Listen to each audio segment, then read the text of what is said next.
विफल हो जाने पर जब सारा देश शोक सागर में डूब गया था, तब स्वामी जी ने नवजागरण का पुरोधा बनकर अपनी लेखनी और वाणी से ऐसा बिगुल फूंका जिससे स्वामी श्रद्धानंद, गुरुदत्त, लेखराम, हंसराज, लाला लाजपत राय, भगत सिंह, सावरकर व शांति जीवन में जैसे हजारों लोग स्वतंत्रता संग्राम में कूद पड़े। अंततः देश आजाद होकर ही रहा। प्रिय श्रोतागण, जब घोर नास्तिक चार्वाक द्वारा त्रयवेदस्य कर्तारो धूर्तपान निशाचरा अर्थात वेद धूर्तपान और निशाचरों की रचना कहकर वेद का अपमान किया जा रहा था, जब मैक्स मुलर, साइड, उवट और महिदर द्वारा अष्टपदी को आलम्बनिया 8 पैरों वाली अर्थात गर्भिणी गाय को मारकर यज्ञ में डालना चाहिए कहकर अर्थ का अलग किया जा रहा था, तब स्वामी जी ने मंत्रार्थ किया, मूर्खों 8 पदों से युक्त वाणी बोलनी चाहिए। जब शंकराचार्य जैसे उच्च कोटि के विद्वान भी स्त्री शूद्र नाधियतम, स्त्री और शूद्र को वेद पढ़ने का अधिकार नहीं, नारी नरकस्य द्वारम, नारी नरक का द्वार होती है कहकर देश की आधी से ज्यादा आबादी को वेद पढ़ने से वंचित कर दिया था।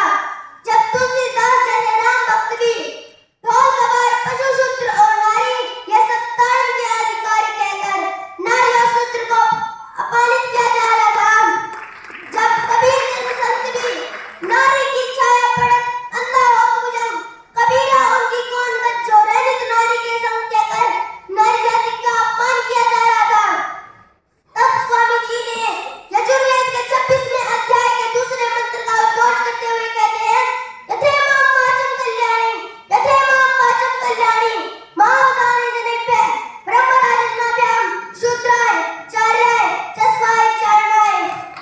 अर्थात यह कल्याणमय ईश्वरीय वाणी वेद का ज्ञान प्राणी मात्र के लिए है और यत्र नार्यस्तु पूज्यन्ते रमन्ते तत्र देवता, जहाँ नारी की पूजा होती है वहाँ देवता निवास करते हैं और उस घर की सारी क्रियाएं सफल हो जाती है। प्रिय श्रोतागण, देश में सर्वत्र जैनियों व बौद्धों द्वारा स्थापित मूर्ति पूजा का साम्राज्य था। यहाँ की जनता पत्थर के खिलौनों के आगे साष्टांग लोटपोट करती थी। तब उस प्यारे ऋषि ने नैदस्य प्रतिमा अस्ति यस्य नाम महदशः, उस महान यशस्वी परमात्मा की कोई मूर्ति नहीं है कहकर सच्ची ईश्वर उपासना सिखाई।